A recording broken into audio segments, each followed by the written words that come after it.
মোহতারাম হাজিরিন, গত শুক্রবারে এক অনির্ধারিত বিষয়ের উপর আলোচনা শুরু হয়ে গিয়েছিল যে আমরা জনাবে মুহাম্মদুর রাসূলুল্লাহ সাল্লাল্লাহু আলাইহি ওয়াসাল্লামের উম্মতি, কিন্তু আমরা নেমুক হারাম নেমুক হালাল না। বলছিলাম যে কায়নাতের যা কিছু আছে, আরশ থেকে নিয়ে শুরু করে একদম তাহতা সারা পর্যন্ত, ধরা পৃষ্ঠের অতল গহ্বর পর্যন্ত, আর আরশে আজিম পর্যন্ত, এর মাঝে যা কিছু আছে এ সব কিছু হলো আল্লাহ পাকের মখলুক। এবং এই সমস্ত মখলুকের সৃষ্টি, এর উজুদ, এর অস্তিত্ব যার কারণে, এবং এগুলো সব টিকে আছে যার কারণে, তিনি হলেন জনাবে মুহাম্মদুর রাসূলুল্লাহ সাল্লাল্লাহু আলাইহি ওয়াসাল্লাম। এবং এটা অন্য কারো কথা না, কোরআনে কারীমের 2 আয়াত দিয়ে আমি আপনাদের সামনে এ সম্পর্কে সুস্পষ্ট দলিল দিয়েছিলাম যে রব্বুল আলামিন সূরা মুলক, না সূরা মুলক তো না, এটা হলো 12 পারা সূরা হুদ। এই সূরা হুদের মধ্যে আল্লাহ রব্বুল আলামিন বলেন, হুয়াল্লাযী খালাকাস সামাওয়াতি ওয়াল আরদা ফি 6 আইয়াম ওয়া কানা আরশুহু আলাল মা লিয়াবলুয়াকুম আইয়ুকুম আহসানু আমালা। এই এক আয়াত তেলাওয়াত করেছিলাম। আর এক আয়াত তেলাওয়াত করেছিলাম সূরা তাওবা থেকে, ওমা কানা আল্লাহু লিয়ুআযযিবাহুম ওয়া আনতা ফীহিম ওমা কানা আল্লাহু মুআযযিবাহুম ওয়া হুম ইস্তাগফিরুন। প্রথম আয়াত দিয়ে প্রমাণ করেছিলাম যে সব কিছুর অস্তিত্ব জনাবে মুহাম্মদুর রাসূলুল্লাহ সাল্লাল্লাহু আলাইহি ওয়াসাল্লামের কারণে। দ্বিতীয় আয়াত দিয়ে কথা প্রমাণ করার চেষ্টা করেছিলাম, জানি না বুঝাইতে পেরেছি কিনা, যে সব কিছু টিকে আছে তারই কারণে। তো সুতরাং যখন সমস্ত কিছুর অস্তিত্ব তার কারণে, টিকেও আছে তার কারণে, তো আমি যাব কার কাছে? আমার যদি তো শুকরিয়া আদায় করতে হয়, কার আদায় করব?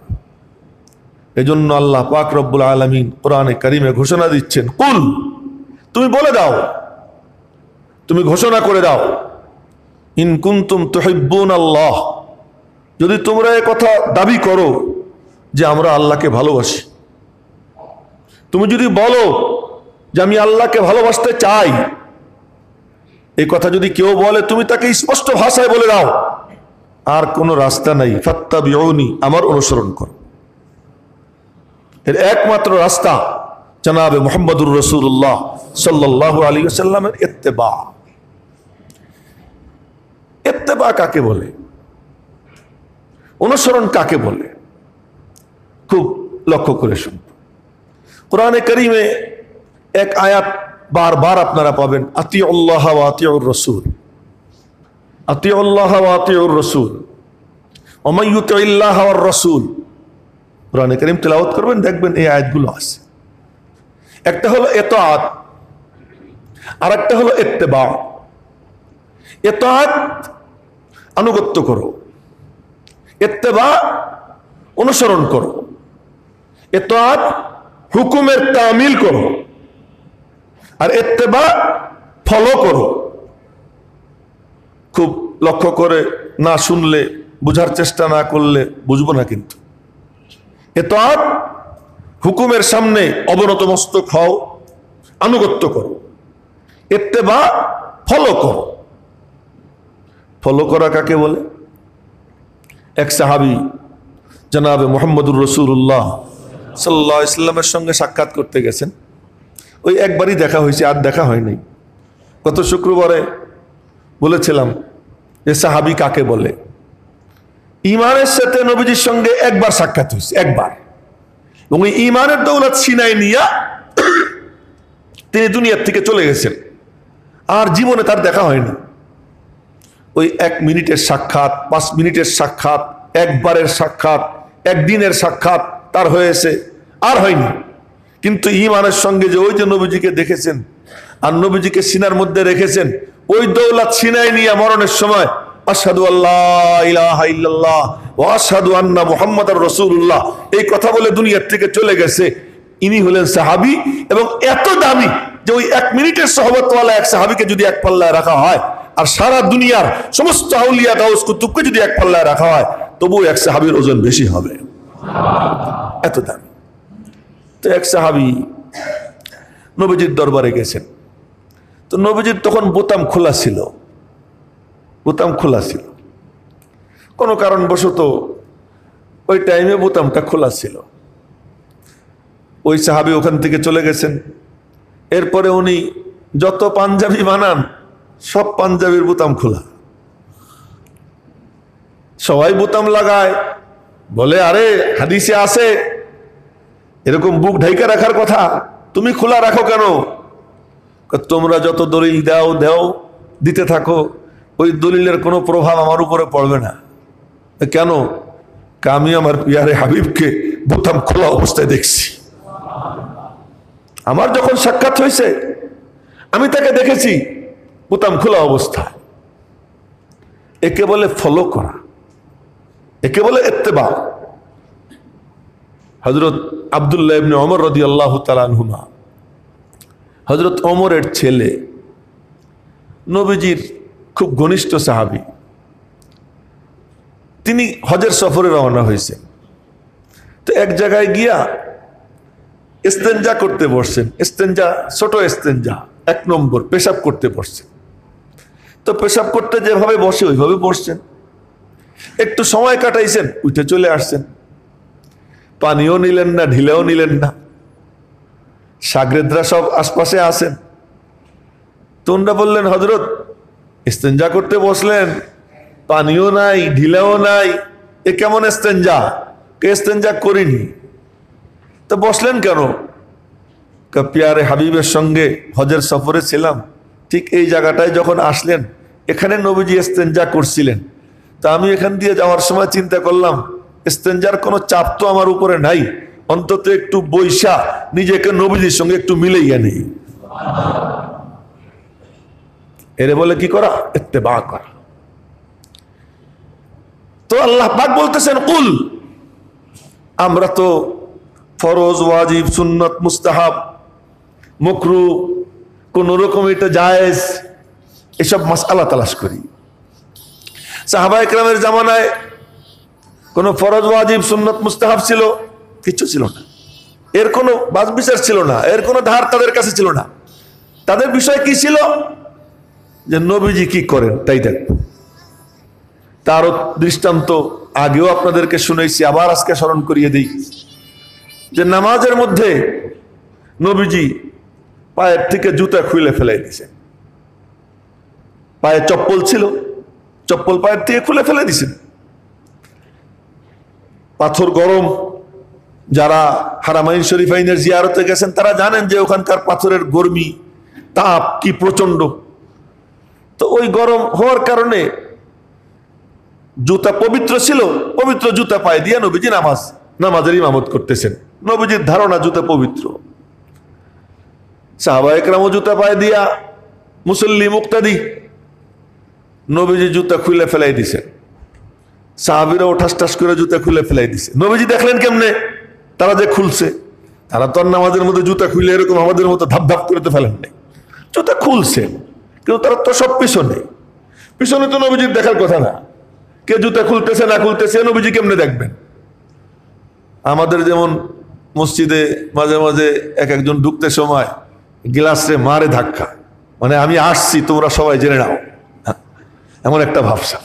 অথচ উচিত ছিল কেউ নামাজ পড়তেছে, কেউ তেলাওয়াত করতেছে, কেউ জিকির করতেছে, কেউ হয়তো দোয়া করতেছে, তার যে একাগ্রতা, আমার একটা ধাক্কার কারণে বাড়ি খাইলো, তার মনোযোগ যে আমি নষ্ট করলাম, এই যে আমার জন্য কত বড় গুনাহ হইলো, এই সেন্সটা, এই চিন্তাটুকু আমাদের থাকে না। ঠাস করে কি করি? বাড়ি মারি, জুতা আইনা ঠাস করে ফেলাই দিই, জুতার বাক্সে পড়ে বিকট আওয়াজ হয়।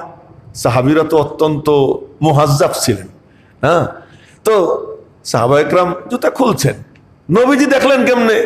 আর নবীজির দেখার সিস্টেম ছিল হলো যে তিনি বলতেন, এই আমি কিন্তু সামনের 2 চোখ দিয়ে যেমন দেখি, পিছনেও আল্লাহ আমার 2টা চোখ বানাইয়া দিছে, ওইটা দিয়ে আমি দেখতে পাই। এক হাদিস আছে, বলে কেমনে দেখতেন? হযরত শাইখুল ইসলাম হুসাইন আহমদ বাদানী রহমতুল্লাহ আলাইহি বলেন যে নবীজি দেখতেন কেমনে?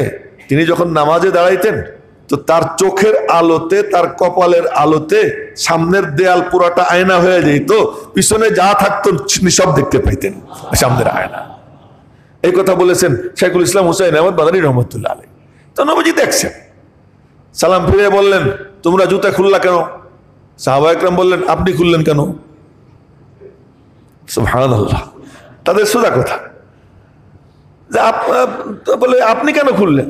কারণ আমি তো খুলছি, কারণ আছে, তোমরা কেন খুললা? আমাদের কোনো কারণ নাই, আমরা আপনারা খুলতে দেখছি তাই খুলছি। নবীজি বললেন, আরে বেটারা, আমি খুলছিলাম কি কারণে জানো? আমি খুলছি আমার জুতার তলায় যে ময়লা আমার জানা ছিল না। এবার বলেন তো নবীজি কেমন আলিমুল গায়েব? নিজের জুতার তলার ময়লা এটা ওনার কি জানা নাই, জুতার তলায় না পাক লাইগে রয়েছে, নবীজির জানা নাই। আর নবীজি হলেন কি আলিমুল গায়েব, তিনি সব জানেন। হ্যাঁ, তিনি সব জানেন। শিয়ারা বলে যে হযরত আলী সব জানেন। হ্যাঁ, এজন্য আলীরে বলে মওলা এ কায়নাত, সমস্ত কায়নাতের মওলা। নবীজির ইলমে গায়েবের হাল দেখেন, জুতার তলায় ময়লা আমার জানা ছিল না। জিবরাইল এসে আমার কানে কানে বলল যে জুতার তলায় ময়লা, জুতা খুলেন। তাই আমি জুতা খুলছি। তোমাদের জুতার তলায় ময়লা ছিল নি। কয় ময়লা থাক বা না থাক, আপনি যখন জুতা খুলছেন আমরা কেমনে জুতা পায়ে রাখি? আপনার পায়ে জুতা থাকবে না আর আমরা জুতা পায়ে দিব? এরে বলে ইত্তেবা। ইত্তেবা এটা হলো যে কোনো যুক্তি টুক্তি নাই, কোনো কিচ্ছু নাই, শুধুমাত্র এতটুকুই কারণ যে এই কাজটা করেছেন কে? জনাবে মুহাম্মদুর রাসূলুল্লাহ সাল্লাল্লাহু আলাইহি ওয়াসাল্লাম। এরে বলে ইত্তেবা। তো আল্লাহ পাক বলতেছেন, তুমি বলে দাও, কুল ইন কুনতুম তুহিব্বুনাল্লাহ, যদি তোমরা আল্লাহকে মোহাব্বত করার দাবি করো। কোন ইনসান এমন আছে, কোন মানুষটা এমন আছে যে মুসলমান আর সে কথা বলবে না যে আমি আল্লাহকে মোহাব্বত করি? সবাই বলে আমি আল্লাহরে কি করি? মোহাব্বত করি। একজন মুসলমানও নাই। একজন মুসলমান কি এমন পাওয়া যাবে সারা পৃথিবীতে খুঁজে যে নবীজিকে মোহাব্বত করে না? এ কথা বলবে আমি নবীজিকে মোহাব্বত করি না, একজনও নাই। সমস্ত মুসলমান। এই মসজিদে অনেকে আছে দাড়ি চাষা, অনেকে আছে প্যান্ট শার্ট পরা, অনেকে আছে যে সুদি কারবার করে। আমি মানে বলতেছি বাস্তব যেটা সেটা। এমন অনেকে আছে সুদভিত্তিক লোন নিয়ে কাণ্ড কারবার করতেছে, এমন অনেক আছে। কিন্তু আজ যদি তার সামনে এমন কোন একটা দৃশ্য আসে যে কোনো একজন নবীজি সম্পর্কে কটূক্তি করে এই মসজিদের বাহিরে, এই এলাকায়, ওর পুরো দেশে ওর টিকে থাকা কষ্টকর হয়ে যাবে। আম জনতা কি আমার নবীকে, আমার নবীর সামনে বিয়াদবি, দাঁড়া তোরে মজা বুঝাবো, হোক সে বাপ হোক সে ভাই, শত্রু হয়ে যাবে। সমস্ত মুসলমান নবীজিকে কি করে? মোহাব্বত করে। এ হলো এক মোহাব্বত। এই মোহাব্বত, এইটাই কি মোহাব্বত যে এর জন্য সে জীবন দিতে প্রস্তুত? হ্যাঁ, এটা মোহাব্বত। কিন্তু আসল মোহাব্বত কোনটা? জনাবে মুহাম্মদুর রাসূলুল্লাহ সাল্লাল্লাহু আলাইহি ওয়াসাল্লাম বলেন যে আসল মোহাব্বত হলো কি জানো? মান আহাব্বা সুন্নতি ফাকাদ আহাব্বানি ওয়া মান আহাব্বানি কানা মাই ফিল জান্নাহ। আসল মোহাব্বত হলো আমার আদর্শকে যে ভালোবাসে। আমার আদর্শকে ভালোবাসা মানে আমাকে ভালোবাসা। তুমি আমাকে ভালোবাসো, তুমি সুদি কারবার করো। তুমি আমাকে ভালোবাসো, আমার চেহারাকে ভালোবাসো না। তুমি আমাকে ভালোবাসো, আমার পোশাককে ভালোবাসো না। তুমি আমাকে ভালোবাসো, আমার তরিকাকে ভালোবাসো না। আমি যে দিক নির্দেশনা দিলাম ওইটা তুমি তোয়াক্কা করো না, তো কিসের ভালোবাসা? তুমি মিথ্যু। রব্বুল আলামিন বলেন, আফাতুমিনুনা বিবাদিল কিতাব ওয়া তাকফুরুনা বিবাদ। এই ভালো করে মনে রাখবো, যেটা ভালো সেটা নির্ভেজাল হয়, যেটা ভেজাল ওইটা আর ভালো না। দুধ 100% দুধ হইলে দুধ, 100% দুধের মধ্যে যদি 99% দুধ হয় আর 2 ফোঁটা পেশাব হয়, নাউজুবিল্লাহ, খুদা না খাস্তা, যে এক জগ দুধ, এর মধ্যে 1 ফোঁটা পেশাব দিছে। এখন কি এটা দুধ না পেশাব? কে খাবে এই দুধ? কেউ খাবে না। 1 ফোঁটা মাত্র পেশাব। তুমি বলো আমি নামাজ পড়ি, আমি রোজা রাখি, হজ ফরজ হয়েছে আমি হজ করছি, জাকাত ফরজ হইলে আমি জাকাত দেই, আমি কোরবানি করি, আমি এই করি সেই করি। এখন একটু ব্যবসা বাণিজ্যের খাতিরে একটু সুদ খাইতে হয়, একটু সুদি কারবার করতে হয়, এতটুকুই তো মাত্র, আর তো বেশি কিছু করি না। তুমি কি একবারও চিন্তা করে দেখছো যে তোমার ঈমান এটা দুধ, তোমার ঈমান এটা হেদায়েত? এবং আজীব ব্যাপার, আল্লাহ পাক হেদায়েতকে, এই ঈমানকে, এই দৌলতকে আল্লাহ পাক দুধের রূপ দিয়ে দেখাইছেন। আল্লাহ পাক দুধের রূপ দিয়ে দেখাইছেন। জনাবে মুহাম্মদুর রাসূলুল্লাহ সাল্লাল্লাহু আলাইহি ওয়াসাল্লাম, সবাই বলবো সাল্লাল্লাহু আলাইহি ওয়াসাল্লাম, হ্যাঁ, তিনি মেরাজে যাচ্ছেন। রাস্তায় এক দৃশ্য, দুধ, মদ, মধু, এই 3 গ্লাস নবীজির সামনে পেশ করা হয়েছে। তো নবীজি দুধের গ্লাসকে বেছে নিয়েছেন। জিবরাইল বললেন, হুদিত আল ফিতরা, আল্লাহ পাক আপনাকে সঠিক সিদ্ধান্ত নেওয়ার তৌফিক দিয়েছেন। ওয়াইন আখাযতাল খামার, আপনি যদি মদ ধরতেন, লাগাওয়াত উম্মাতুক, আপনার উম্মত গুমরাহ হয়ে যেত। তো আল্লাহ পাকের মেহেরবানি, আল্লাহ পাক আপনাকে দুধ কবুল করার তৌফিক দিয়েছেন। এই তো গেল একদম জাগ্রত অবস্থায়, ঘুমন্ত অবস্থায়। নবীজি বললেন, সহিহ হাদিস শুনাইতেছি, কোনো গাল গল্প না, যে ফজরের নামাজ পড়ে স্বপ্নের বিবরণ দিতেন। রাত্রে যে স্বপ্ন দেখতেন, তো নবীজি ফজরের নামাজের পরে ওই স্বপ্ন সাহাবায়ে কেরামের সামনে বলতেন। তখন নবীজির স্বপ্ন তো ওহী, এটা সাহাবীদের জানা দরকার। তো নবীজি বললেন, স্বপ্নে দেখলাম আমাকে 1 গ্লাস দুধ দেওয়া হলো, 1 পাত্র। তা আমি পান করতেছি, পান করতে করতে ফুলে গেলাম। ফুলে যাওয়ার পরে হাত্তা আরার রিয়া ফি আজফারি, আমি আমার নখগুলোর মাথায় দেখলাম যে দুধের শুভ্রতা দেখা যায়। এতটা আমি দুধ দ্বারা পরিতৃপ্ত হয়ে গেলাম। এরপরে কিছু রয়ে গেল, ফাআতাইতু ফাজলি ওমর ইবনুল খাত্তাব, আমি আমার উচ্ছিষ্ট ওমরকে দিয়ে দিলাম। সাহাবায়ে কেরাম বললেন, ইয়া রাসূলুল্লাহ ফামা আউয়ালতা যালিক, এর কি ব্যাখ্যা করলেন আপনি? নবীজি বললেন, ব্যাখ্যা করলাম যে আল্লাহ পাক আমাকে এলেম দিয়েছেন, ওই এলেম আমি নিছি, অতিরিক্তটা ওমরকে দিয়ে দিছি। এই দিন, এই ঈমান, এই এলেমকে আল্লাহ পাক স্বপ্নের মধ্যেও দুধের আকৃতি দিয়েছেন। আবার জাগ্রত অবস্থায় যখন মেরাজে যাচ্ছেন, তখনও আল্লাহ পাক দুধের গ্লাস নবীজির সামনে পেশ করছেন। নবীজি দুধকে কি করছেন? কবুল করছেন। এজন্য আমিও দৃষ্টান্তটা এখানে দিলাম যে দুধ এটা কমপ্লিট 100% হইলে দুধ হয়। 1% যদি এলোমেলো হয়ে যায়, তখন আর সেটাতে কি থাকে না? দুধ থাকে না। ঈমান, দিন, এটা 100% 100% দিন হইতে হবে। তুমি বললা যে একটু খালি সুদই তো, আর তো কিছু না।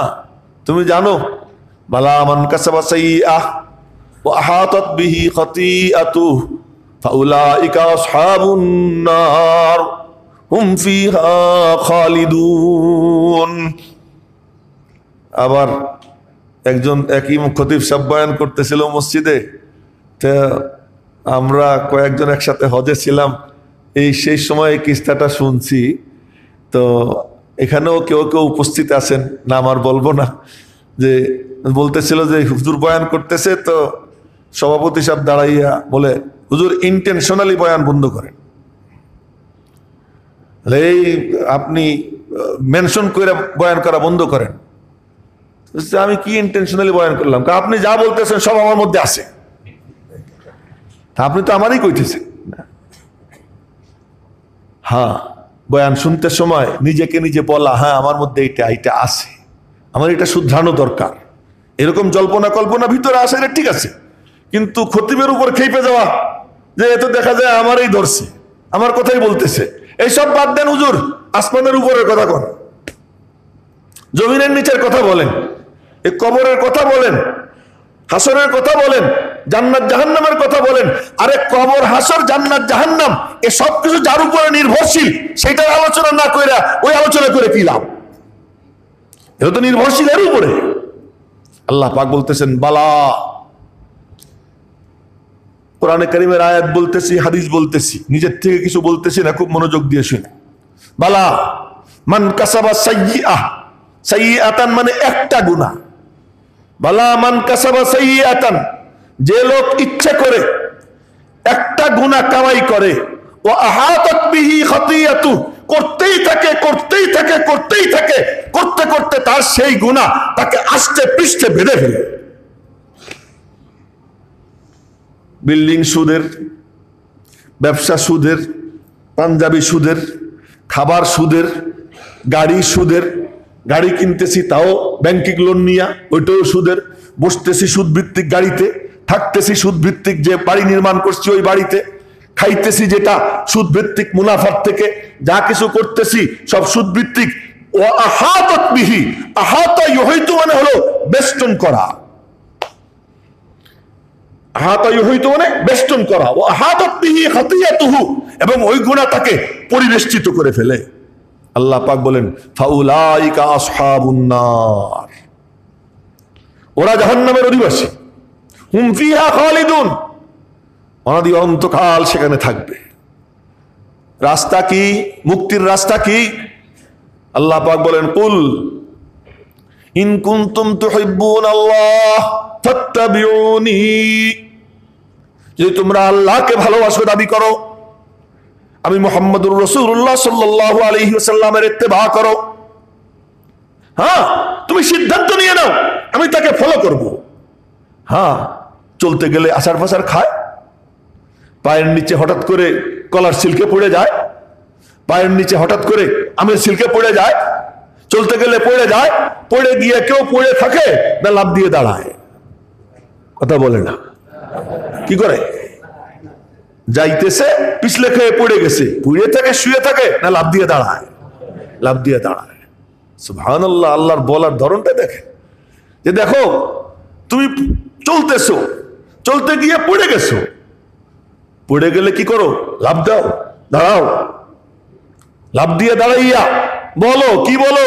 ইন্নামাত তাওবাতু আলাল্লাহ লিল্লাযীনা ইয়া'মালুনা আস-সুআ বিজাহালাতিন সুম্মা ইয়াতুবুনা মিন করিব ফাউলাইকা ইয়াতুবুল্লাহু আলাইহিম ওয়া কানাল্লাহু গফুরার রহিমা।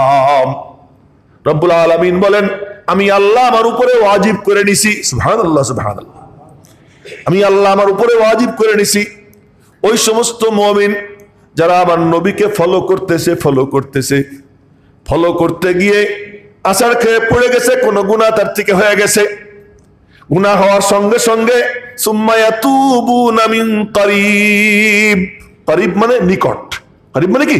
নিকট। সুম্মা ইয়াতুবুনা মিন করিব, গুনাহ হওয়ার পরে আর দেরি করে না। ঘুম জাগাই দেন, হ্যাঁ ঘুমাইন।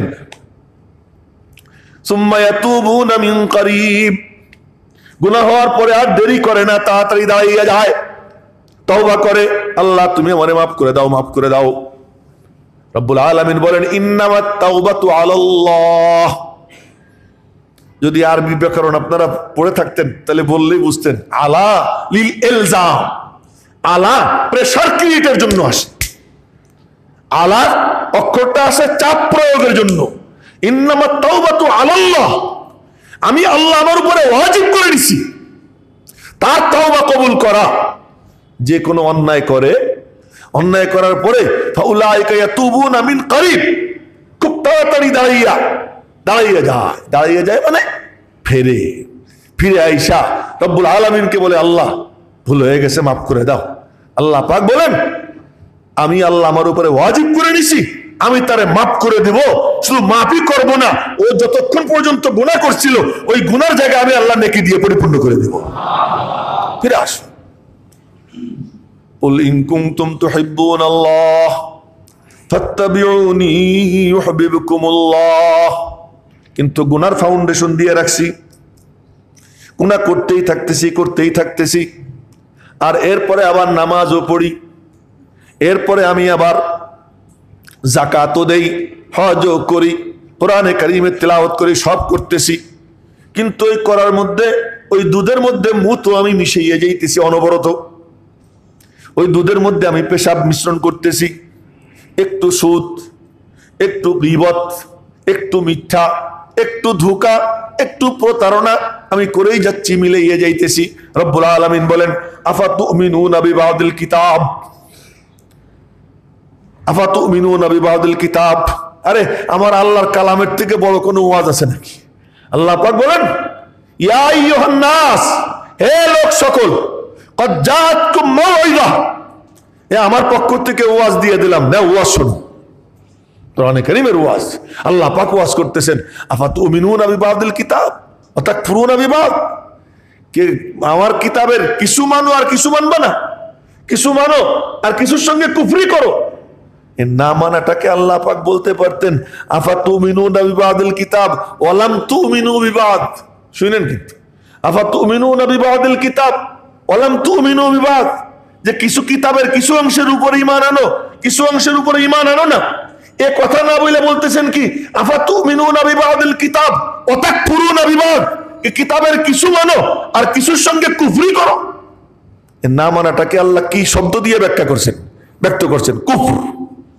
এর না মানাটা ঠিক কাফেরের মতো কাজ, যে কিছু মানতেছো আর কিছু কি করতেছো না, মানতেছো না। তো কিছু মানো আর কিছুর সঙ্গে তুমি কুফরি করো, জানো এর ফল কি?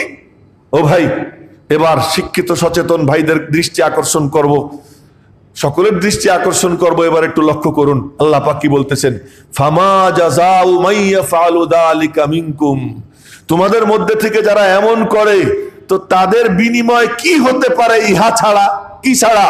ইল্লা খিজয়ুন ফিল হায়াতিদ দুনিয়া, একটা হলো দুনিয়াতে লাঞ্ছনা, আর আখিরাতে বেদনাদায়ক শাস্তি। দুনিয়ার লাঞ্ছনা কি? আজ হোয়াইট হাউস কোন এক সিদ্ধান্ত নিতে গেলে ইসরায়েল কি চায় চিন্তা করে। সংখ্যা মাত্র 10 লাখ না কয় লাখ যেন ওদের সংখ্যা, আমি এখন আমার মাথায় নাই, কারো নলেজে থাকলে বলতে পারেন ওদের ইসরায়েলে কয়টা লোক। যখন কোনো জাতিসংঘ সাধারণ পরিষদ কোনো বিল পাস করতে যায় ওদের বিরুদ্ধে, ওদের জন্য ভেটো ক্ষমতা প্রয়োগ করে আমেরিকা। আরো বিভিন্ন দেশ তাদের পক্ষে কথা বলে, তাদেরকে হিসাব করে চলে। কিন্তু এই 160 কোটি 70 কোটি মুসলমান, প্রায় 250 কোটি মুসলমান, এই 250 কোটি মুসলমান কি ভাববে, তাদের কি সেন্স, তারা কি বলতে চায় জিজ্ঞাসা করার কোনো প্রয়োজন এরা মনে করে না, কিচ্ছু মনে করে না, যা খুশি তাই সিদ্ধান্ত নিয়ে না। কেন? তুমি কি কোথায় মুসলমান? তুমি তো কিছু মানো কিছু মানো না, তোমার কপালে লাঞ্ছনা, তুমি লাঞ্ছিত হবা, তুমি বেইজ্জত হবা, কোন ফোরামে তোমার কোনো ইজ্জত নেই, তুমি সারা দুনিয়ায় লাঞ্ছিত অপমানিত। ও জামানা মুআজ্জাজ थे হামেলে কুরআন হোকর, যে ওই জামানায় মুসলমান ইজ্জত ওয়ালা ছিল, কি দিয়া? আরে ইজ্জত দেনে ওয়ালা তো আল্লাহ। আল্লাহ পাক বলেন কুল, তুমি বলো আল্লাহুম্মা মালিকাল মুলক তুতিল মুলকা মান তাশা ওয়া তানজিউল মুলকা মিম্মান তাশা ওয়া তুইজ্জু মান তাশা ওয়া তুযিল্লু মান তাশা বিয়াদিকাল খায়র ইন্নাকা আলা কুল্লি শাইইন কাদির। হে রাজাধিরাজ, হে আল্লাহ, যাকে চাও রাজত্ব দাও, যাকে চাও তার থেকে রাজত্ব ছিনে নিয়ে নাও, যাকে চাও তুমি ইজ্জত দাও, যাকে চাও তুমি লাঞ্ছিত করো। তো ইজ্জতের মালিক কে? বেইজ্জতির মালিক কে? তো ইজ্জতের মালিক আল্লাহ, বেইজ্জতির মালিক আল্লাহ। তো ইজ্জত দেনে ওয়ালা আল্লাহ, তার ফর্মুলায় যদি না আসো ইজ্জত তুমি কেমনে পাবা? ইজ্জতের ফর্মুলা কি? বলে ইজ্জতের ফর্মুলা তুমি আমার দোস্তের অনুসরণ করো, জনাবে মুহাম্মদুর রাসূলুল্লাহ সাল্লাল্লাহু আলাইহি ওয়াসাল্লামের অনুসরণ করো। আরে তার অনুসরণে আল্লাহ কেমন ইজ্জত দেয়। ঐতিহাসিক ঘটনা আগেও আপনাদেরকে শুনেছি, অনেক দিন আগে আবার আজকে স্মরণ করিয়ে দিই, কেমন ইজ্জতওয়ালা হয় যদি নবীজিকে ফলো করে না। সুবহানাল্লাহ সুবহানাল্লাহ। হযরত সাদ ইবনে আবি ওয়াক্কাস রাদিয়াল্লাহু তাআলা আনহু কাদিসিয়ার যুদ্ধে হযরত সাদ ইবনে আবি ওয়াক্কাস রাদিয়াল্লাহু তাআলা আনহু হলো 3 নম্বর মুসলমান, নবীজির মামা, রেশতায় নবীজির মামা হইতেন, টপ 10 এর সদস্য, আশারায়ে মুবাশশারা সেরা 10 সাহাবীর এক সাহাবী সাদ ইবনে আবি ওয়াক্কাস রাদিয়াল্লাহু তাআলা আনহু। হযরত সাদ ইবনে আবি ওয়াক্কাস রাদিয়াল্লাহু তাআলা আনহু মুস্তাজাবুদ দাওয়াত ছিলেন, দোয়া করতে দেরি, কবুল হইতে দেরি হইতো না। কোনো কিছু বলার সাথে সাথে কি হয়ে যেত, কবুল হয়ে যেত। এক আজীব ঘটনা, একবার এক মেয়ে হাইটে যাইতেছে, সে পর্দা টর্দা দিয়ে হাইটে যাইতেছে, তোমার রাদিয়াল্লাহু তাআলা আনহুর জামানায় বাতাস, প্রচন্ড বাতাসে কাপড় উইড়া পায়ের গোসা বের হয়ে গেছে।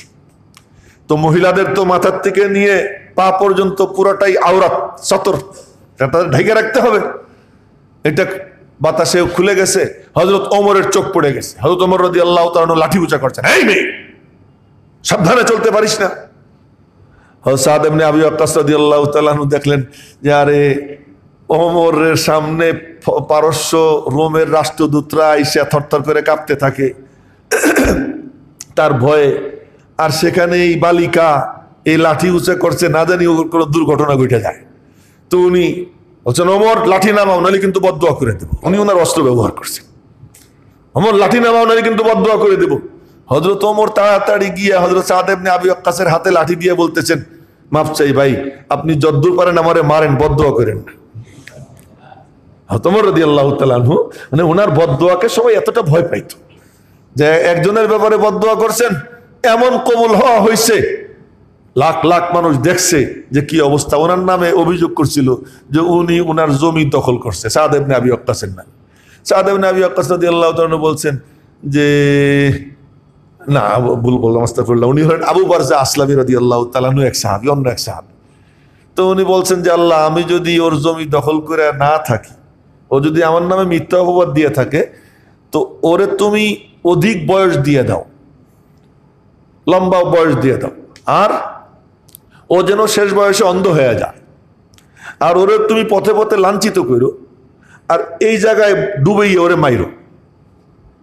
আজীব ব্যাপার, বুড়া হয়েছে, অন্ধ হয়ে গেছে, এরপরে তার ওই অবস্থায়ও কোনো মানে ছোট মেয়ে এটে দেখলে এই মেয়েদেরকে খুঁচা দিত, আর মেয়েরা জুতা দিয়ে পিটাইত। এরপরে একদিন চলতে চলতে ওই গর্তের মধ্যে পড়ে এসে মারা গেছে। তো এটা অন্য সাহাবী, সাদ ইবনে আবি ওয়াক্কাস না, যেহেতু কথাটা এসে গেছিল ওই জন্য আমি বলে দিলাম, এই ঘটনা বলা উদ্দেশ্য ছিল না। হয়তো সাদ ইবনে আবি ওয়াক্কাস রাদিয়াল্লাহু তাআলা আনহু উনি ছিলেন সেনাপতি। ওনার রানের কুস্কি, যেটাকে বলে কুস্কিতে বড় একটা ফোড়া হয়েছে, যেটা দম্বল বলা হয়, দম্বল উঠছে। উনি নিজে ফিল্ডে নামতে পারেন না, উনি পাহাড়ের উপরে বসে বসে কমান্ড করতেছেন। তো এর মধ্যে খবর আসছে যে পারস্যের সেনাপতি বলছে একজন দূত পাঠাইতে কথা বলবে। তো উনি এক সাহাবীরে তালাশ তালাশ করে দেখলেন যে গায়ে গামছা, পাঞ্জাবি নাই, গামছা পরা, গামছা গায়ে দেওয়া। তো বললেন তুমি যাও। তো উনি রওনা হয়েছেন ঘোড়ায় চড়া। এরপরে ওরা লম্বা সারি দিয়ে রাখছে, মানে সুসজ্জিত সেনা দলকে দিয়া লম্বা কাতার দিয়ে রাখছে, ও যেন দেখা হয়ে যায়, ভীত সন্ত্রস্ত হয়ে যায়। উনি ডাইনেও তাকান নাই, বায়েও তাকান নাই, সোজা নিচের দিকে তাকাইয়া জিকির করতে করতে সেনাপতির গেটে গেছে। তো ওরা একজন কি রে, কোন জিনিস, আমাদের দিকে তাকাইলো না।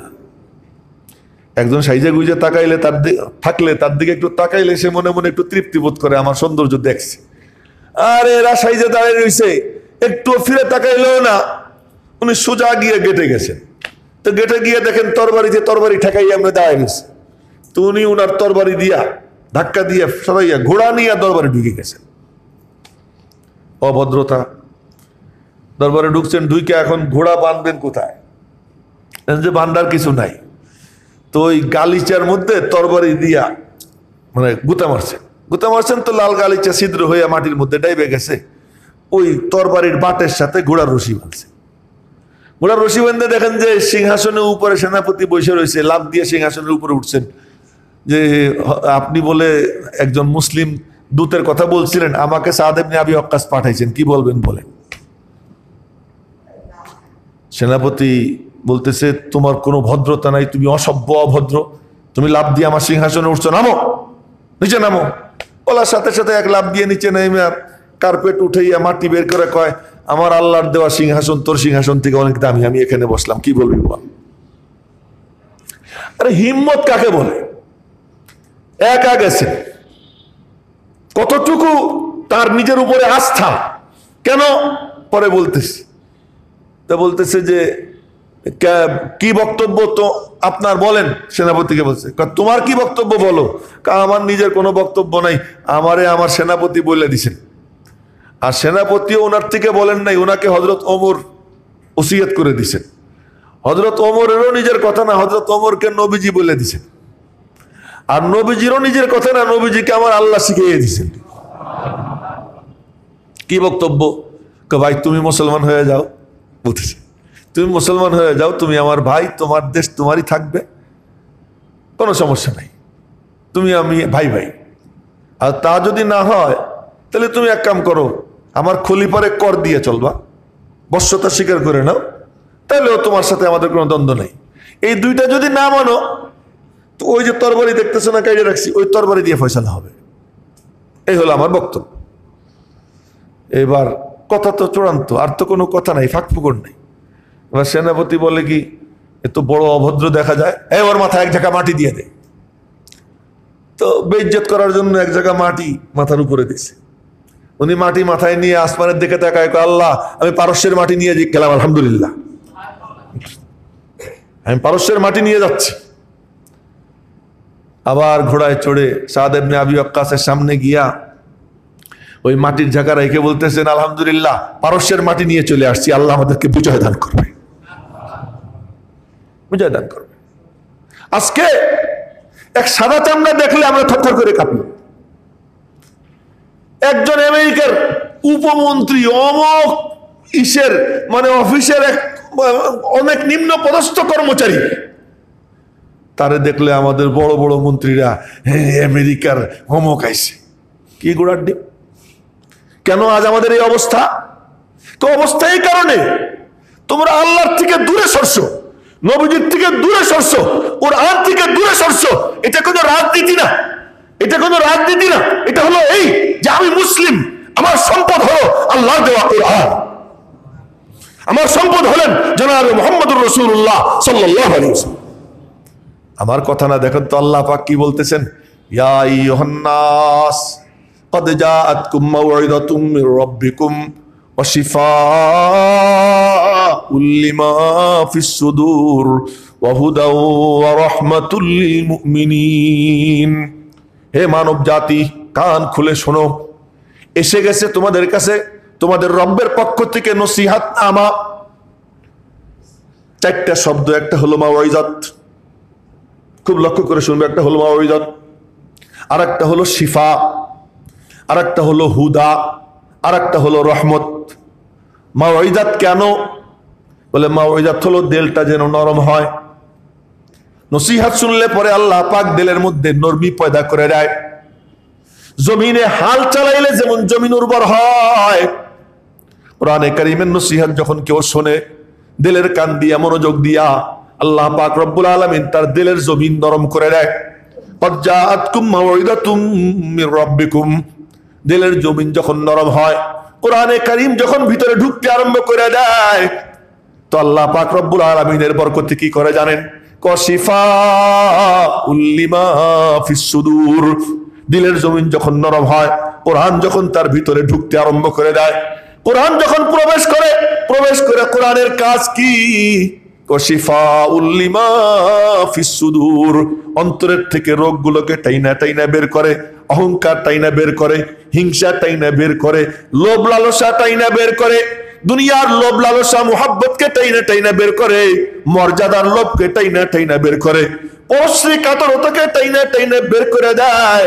ওয়াশিফাউল লিমা ফিস সুদূর। সুবহানাল্লাহ সুবহানাল্লাহ। ওয়াশিফাউল লিমা ফিস সুদূর। কোরআনে কারীম যখন, এখন আমাদের কিন্তু আসলে বদকিসমত একটা, দুর্ভাগ্য আমাদের যে আমিও এর শিকার হয়ে গেছি, আল্লাহ যেন মাফ করে দেয়, যে বয়ান করতে গেলে এই দুনিয়ার ইরান তুরান গল্প করি, কিন্তু কোরআনে কারীম যেভাবে বলার দরকার, উপস্থাপন করার দরকার, সেভাবে করা হয় না। কোরআনে কারীম হলো সবচেয়ে বড় ওয়াজ, আল্লাহ পাকের পক্ষ থেকে সবচেয়ে বড় কি ওয়াজ হলো কোরআনে কারীম। এটা যখন কেউ শোনে তো আল্লাহ পাক তার দিলকে নরম কইরা, তার ভিতর থেকে রোগ ব্যাধিকে টেনে টেনে আল্লাহ বের করে তাকে শেফা দান করে দেয়। যখন শেফা হয়ে যায়, এরপর হলো ওয়াহুদা, এটা হেদায়েত। ওফো, এবার দিলের থেকে যখন ওইগুলো বের হয়ে যায়, তখন তার জজবা উন্নত হয়ে যায়, তখন সে চায় যে আমার মালিকের কি হুকুম আমি জানতে চাই।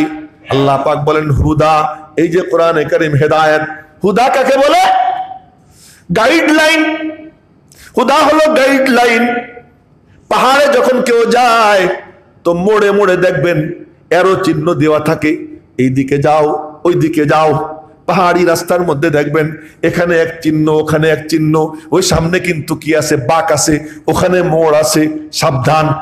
গাড়ির গতি স্লো করো, হঠাৎ করে তোমার গাড়ি অ্যাক্সিডেন্ট হয়ে যাবে যদি তুমি গতি নিয়ন্ত্রণ না করো। বারবার এই ইন্ডিকেট আসতেই থাকে, এই গাইড আসতে থাকে। হেদায়েত কি বলে? কোরআনে কারীম পড়ো, দেখবা তোমাকে প্রতি পদে পদে সে বলতেছে ওখানে যাইস না, ওখানে যাইস না, এখান থেকে ডাইনে যা, ওখান থেকে বামে যা, তোমার বলতেই থাকবে। এই গাইডলাইন নিয়ে তুমি চলো। ওয়াহুদা, এই হেদায়েতের উপর যে চলবে, আখিরাতে গিয়ে এটা তোমার জন্য রহমতে পরিবর্তিত হয়ে যাবে। রাহমাতুল লিল মুমিনিন। রব্বুল আলামিন বলেন, কুল, তুমি বলে দাও, বিফাদলিল্লাহি ওয়া বিরহমাতিহি ফাবিযালিকা ফালইফরাহু। আরে দেশ স্বাধীন করছো, এজন্য তোমরা আনন্দ উদযাপন করো। বিজয় অর্জন করছো, এজন্য আনন্দ উদযাপন করো। ঈদের দিন আনন্দ উদযাপন করো। রব্বুল আলামিন বলেন, যদি আনন্দ উদযাপন করতে হয় তোমাদের, আমি আল্লাহ যে তোমাদেরকে কোরআন দিছি, এর উপরে তোমরা আনন্দ উদযাপন করো। কুল বিফাদলিল্লাহি ওয়া বিরহমাতিহি ফাবিযালিকা ফালইফরাহু। আল্লাহর কথা শুনে, ফাবিযালিকা ফালইফরাহু। এই কোরআন পাইয়া অন্তরের অন্তঃস্থল থেকে খুশিতে তোমরা আনন্দ উদযাপন করো যে আমি আল্লাহ তোমাদেরকে কি করছি, কোরআন দিছি। রব্বুল আলামিন বলেন, রাহমাতু রাব্বিকা খায়রুম মিম্মা ইয়াজমাউন। আমি তোদেরকে যে আখিরাতে এইটা রহমত হবে, এই রহমতটা কত দামি, কত দামি, সারা দুনিয়ার রাজত্ব থেকে এটা তোদের জন্য দামি। এটা নিয়ে আনন্দ উদযাপন কর। তো বলতেছিলাম, কথা তো অনেক লম্বা হয়ে যাইতেছে। যে কথা বলতে চাচ্ছিলাম, যে জনাবে মুহাম্মদুর রাসূলুল্লাহ সাল্লাল্লাহু আলাইহি ওয়াসাল্লামকে আল্লাহ পাক বলতেছেন, তুমি বলো, ইন কুনতুম তুহিব্বুনাল্লাহ ফাত্তাবিউনি ইউহিব্বুকুমুল্লাহ। আমার ইত্তেবা করো, ইত্তেবা করো, আমাকে ফলো করো, তবে পরিপূর্ণ করো। কিছু তোমার মন চাহি জিন্দেগি যাপন করবা, কিছু তুমি ইহুদি খ্রিস্টান থেকে নিবা, কিছু আমার থেকে নিবা, দরকার নাই। আমার থেকে পুরোপুরি নাও, আমারে পুরোপুরি ফলো করো। আর যদি কিছু হয়ে যায়, সাথে সাথে তুমি আল্লাহর কাছে ফিরে যাও। সুবহানাল্লাহ, আল্লাহ পাক ডাক দিচ্ছে, যদি কিছু হয়ে যায় আমার কাছে ফিরে আসো। ফিরে আসলে আমি আল্লাহ তোমাকে আবার ট্রাকে চড়াইয়ে দিব, আবার তোমাকে ট্রাকে উঠাইয়ে দিব। আসার পাসার খাবা আমি আল্লাহ জানি। আসার পাসার খাওয়ার পরে আমাকে ডাক দাও, আমি আল্লাহ আবার তোমাকে টাইনা রাস্তায় উঠাইয়ে দেব। অ্যাক্সিডেন্ট তোমার হবে, কিন্তু গাড়ি আবার রাস্তায় উঠাইতে হবে। কতদিন পর্যন্ত এই কাম করবা? বলে আন্দারিরা মিতারাশো মিখারাস তা দমে আখির দমে ফারেগ মাবাস। এই রাস্তায় তোমার চেষ্টা করতেই থাকতে হবে। মিনাল মাহদি ইলাল লাহদি, মায়ের কোল থেকে পড়ার পর থেকে নিয়ে কবরে যাওয়া পর্যন্ত তোমার এই মেহনত অব্যাহত রাখতে হবে। এই কাজ তোমার করতেই থাকতে হবে। তুমি এই কথা মনে করো না আর আমার টেনশন দরকার নেই। কখন তুমি টেনশন ফ্রি হবা? মৌতের পরে গিয়ে তুমি টেনশন ফ্রি। তার আগ পর্যন্ত তোমার এই টেনশনেই থাকতে হবে যে আমি যেন ট্রাকে থাকতে পারি, আল্লাহ পাক যেন আমাদেরকে ট্রাকের উপর রাখে। কথা শেষ হবে না আজকে, এই পর্যন্তই অসম্পূর্ণ অসমাপ্ত কথাই থাকবে। আপনারা দান বাক্স চালিয়ে দেন।